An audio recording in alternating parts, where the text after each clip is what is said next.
Yes, Will's back there in the, Make sure you're rolling. oh, okay.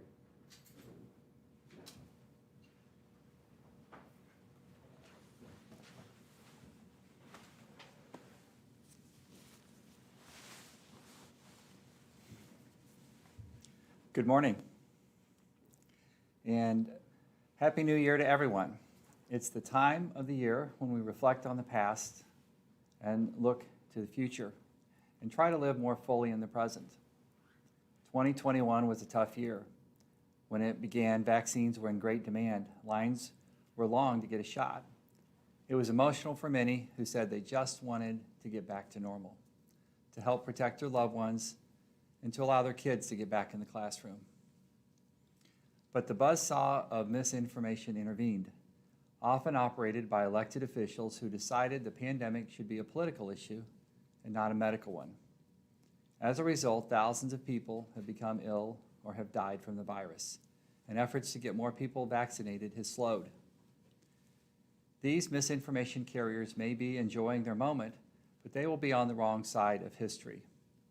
I've been asked more times than I can count, when will things get back to normal? That's a difficult question to answer. What's normal? A world without the virus certainly would give us the feeling of normal, but chances are we're going to have the virus with us for years to come. However, with the vaccines, we can keep it at bay and provide a relief valve to our beleaguered healthcare workers and increase the chances that our children can continue in classroom learning. Vaccinations are the path forward, and getting tested is the right thing to do if you think you've been exposed or are symptomatic. Tests are in high demand as the Omicron variant rages, but appointments are available through our Department of Public Health at revivestl.com. So where are we in this third day of a new year, in the third year of a very stubborn virus?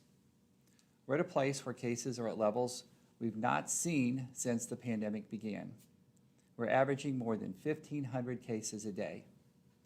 Our healthcare workers are begging people to get vaccinated and to wear masks. And they're seeing the toll it's taking on our community, and they're seeing more sick kids. They're exhausted and they're disappointed.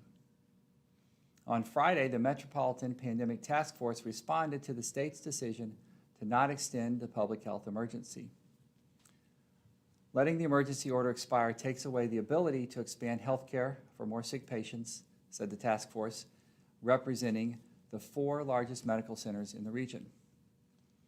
As the task force said in its statement, while we all want the pandemic emergency to end, the sad fact is that the number of people newly infected with COVID each day now exceeds past surges. The order allowed expanded utilization of telehealth services, the ability to exceed licensed bed capacity when required by demand, and the opportunity to eliminate barriers to testing and treatment of COVID patients in partnership with the Department of Health and Senior Services. The task force will work diligently with the Department of Health and Senior Services and with the state legislature to reinstate provisions allowing optimal healthcare conditions during the pandemic. There are consequences to action and to inaction. From the onset of this pandemic, proactive action was absent from the state and federal levels, and that's why we're where we are today. Like the Pandemic Task Force, I'm concerned about the expiration of the public health emergency order. Reconsidering the extension would make it easier for our healthcare systems to take care of their patients. My detractors criticize me for always talking about COVID. Give it a rest already, they say. I'm happy to talk about other issues besides the pandemic, like reproductive rights, responsible gun laws, more robust workforce development programs to strengthen our economy, and the futures of our young people. However, I will not do the easy thing and stand aside while the pandemic rages unabated. As a doctor, as a father, as a husband, and a leader of this county, that's just not an option. And that's why we've appealed the dangerous Cole County ruling. And that's why I support a mask mandate that will be proposed at tomorrow night's council meeting. I urge the council chair to allow debate and a vote. It's time to let the county council take legislative action on this urgent issue. A mask mandate will result in less confusion, more compliance, and keep our economy going and keep our schools open. As students begin heading back into the classrooms, some schools are again requiring masks and some universities are going virtual for the first few weeks of the new year. I know these are tough decisions, and you have our support. Let's be clear, masks aren't restrictions. They're the path to more freedom to move about, to stay healthy, and look with optimism to the future. COVID is causing its own restriction. Businesses are struggling due to an employee shortage, and much of that is caused by workers coming down with the virus. COVID will shut down our community, or at least slow it down, unless we intervene. Vaccines, masks, avoiding crowds. It's a simple way to work together to control the virus. Otherwise, that normal that we all long for is nowhere in sight. Thank you, and I'd be happy to take any questions. Dr. Gates, for people who have been maybe out of pocket during the pandemic or during the Christmas break, doing whatever they've been doing for the last couple of weeks, how would you characterize the seriousness of the situation at this point? I mean, we're talking about levels that are extremely high of virus in the community. Where are we, and do you expect it to get worse before it gets better? So the question is, where are we right now in this pandemic? We have case rates, positivity rates that are worse than they've ever been since March of 2020. This is the worst we've ever been in the number of cases and the positivity rate in the pandemic. The hospital admissions last week were the highest they've ever been. And I don't see this getting better in the next week or two, and I don't think anyone else in the public health world or the health systems expect it to get better anytime soon. We have a problem. I know you're pushing for the mask mandate, but just for clarity's sake, what power do you have and what power does the county have to make these things happen? Oh, the question is about the mask mandate and how it happens. The county council or the county through ordinance has the authority to issue public health orders. The county council is required to approve them, and that's the authority that rests solely within the county. There is also authority that's granted through the state or the Department of Public Health to act independently through state authority. That authority of the county health department to act through state authority has been interrupted by the Cole County court ruling, and we're appealing that right now. Are there any other regulations that the county is considering apart from the mask mandate? I'm talking about possible curfews or occupancy limits in light of the cases. So the question is about further restrictions, and I spoke to the public health director this morning. We're not considering any of those.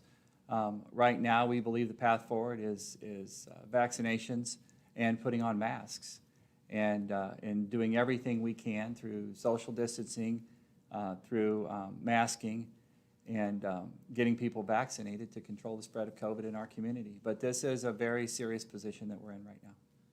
You talked about in your comments about the virus potentially shutting down the county or at least slowing it down. Are we talking about potentially a shutdown like we already experienced before, or what? Can you context that a little bit? Sure. The virus is impacting businesses, restaurants, retailers, the ability to provide employees to open their businesses, to take care of their customers. And we're seeing restaurants now closing for days at a time or limiting their hours. We're seeing retailers limiting their hours because they don't have employees to take care of people who come in. And that's not going to get any better as COVID spreads through our community.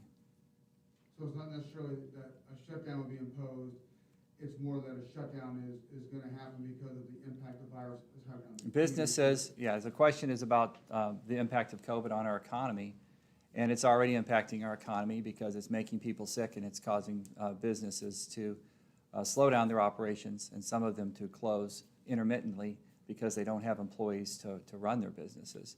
And we're seeing that all over the country.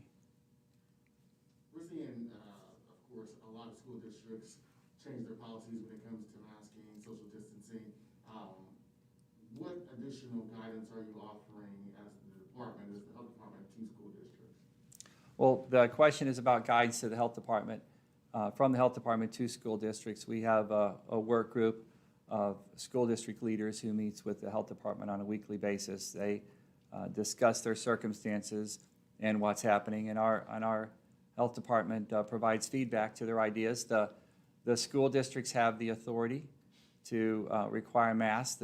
They have the authority to set guidelines and restrictions within their schools, and I expect them to continue to do that. We're not recommending that schools close or go virtual. We're recommending masking and quarantine guidelines that very closely follow the CDC recommendations. I have a two-part question, last question for me. What are you all doing to expand access to testing here in the county, since we've kind of been overwhelmed all over with Yeah. testing? And do you all have enough resources to combat the surge that we are seeing? Well, the question is about testing in the community, and the Department of Public Health is a piece of that testing. Most of the testing and vaccination is done through health systems, through pharmacies, through the healthcare network that provides care in our community. The County Public Health Department helps with that, mostly for uninsured and underinsured populations. We're very busy. We, like everyone in town, are struggling to provide enough tests for this massive surge of the virus in our community. We'll continue to make those tests available.